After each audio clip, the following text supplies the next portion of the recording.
Pastor David ended the service and, as usual, went out to shake hands with all who attended. He did not say much about the burnt house. Rather, he encouraged the members to pray for him and his family against the works of darkness. He felt the devil was really after him, and from the look of things, he would have to spend more time in prayer.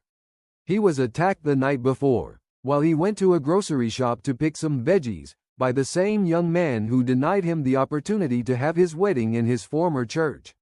He approached him with two other hefty-looking men beside him, while he was trying to get into his car. Suddenly, he heard the sound of a gun, and his tire deflated immediately. Looking out through the window, he saw them as they pointed the gun at him. The same young man walked to him with a cynical smile on his face. "Preacher, you are still alive?" He was talking with each step towards him. "I think you should thank your God. You were not in the house the day I sent my guys to burn down your house."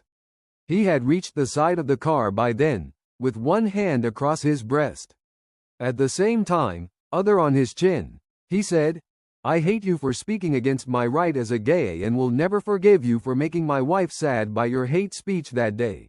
And I will make sure you either run out of town or stop a bullet one of these days." Pastor David could see hate in his eyes as he stood before him. He knew that God was protecting him and that was why they did not kill him. "I don't feel like killing tonight. It's your lucky day, but one of these days," he said and beckoned at the other two to follow. He stopped abruptly with his back to Pastor David and said, no looking at him, "One of these days," and they disappeared into the night.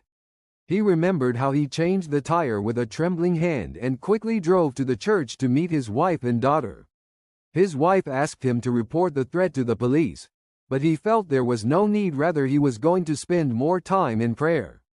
He told his wife that it is written, "If the way of a man please the Lord, he will make his enemies to be at peace with him," and resolved to go into fasting with prayer for a long time.